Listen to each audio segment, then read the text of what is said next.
अंधा विनाश लाती है। ये सिर्फ कहावत नहीं थी, बल्कि एक चेतावनी थी जो पीढ़ी दर पीढ़ी गांव के लोगों ने आगे बढ़ाई। उस चेतावनी के पीछे छिपी थी एक सदी पुरानी डरावनी कथा यक्षिणी की। ये कहानी है एक रहस्यमय वन की, जहां घने अशोक के पेड़ इतने जमे हुए थे कि चांदनी की एक किरण भी धरती तक न पहुंच पाए। वही अशोक के पेड़ जिन्हें आप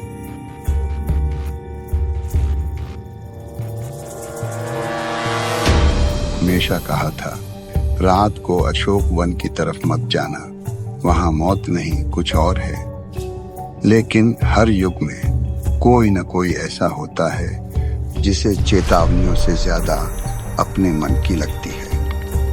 इस बार वो था मिथिलेश, एक युवा जो जीवन में बड़ा बनना चाहता था। नाम, पैसा, सम्मान, सब कुछ, और इसके लिए वो किसी भी हद तक जाने को तैयार था। एक रात जब अमावस्या का अंधेरा पूरे गांव पर छाया हुआ था, मिथिलेश ने उस घने वन में कदम रखा। पेड़ों की शाखाएं ऐसे फैली थीं जैसे मुड़े तुड़े पंजे उसे पकड़ने को बढ़े हों। हवा भारी और सन्नाटा डरावना हो चला था। तभी वह सामने प्रकट हुई यक्षिणी। उसकी सुंदरता इस दुनिया की न थी। रेशमी बालों में चांदनी बहती दिखती थी, आंखों में अजीब सी चमक थी, मोहक मगर भयावह। उसकी मुस्कान में मिठास थी, लेकिन जहर भरा हुआ था। और जब वो बोली तो जैसे मधु में किसी श्राप की गूंज मिल गई हो। तू चाहता है शक्ति? उसने पूछा।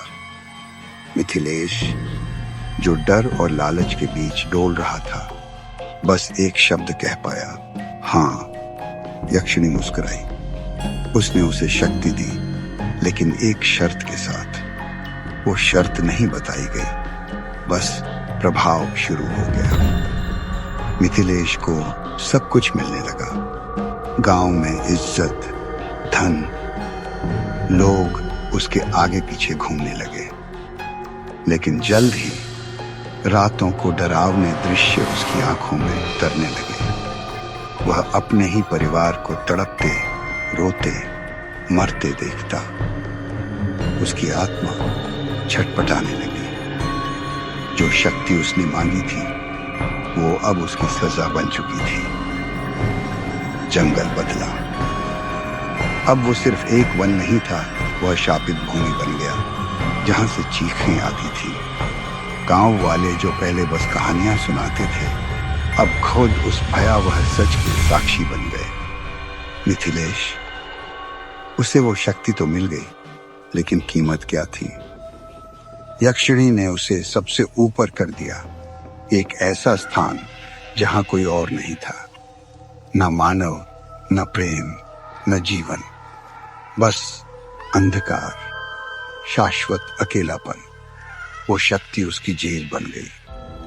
सबक, चाहे वो सोशल मीडिया की चमक हो, राजनीति की दौड़ या धन की हवस, जब इंसान बिना सोच समझ के सिर्फ ऊंचाई चाहता है, तो यक्षिणी जैसी शक्तियां उसके भीतर ही जन्म लेने लगती हैं।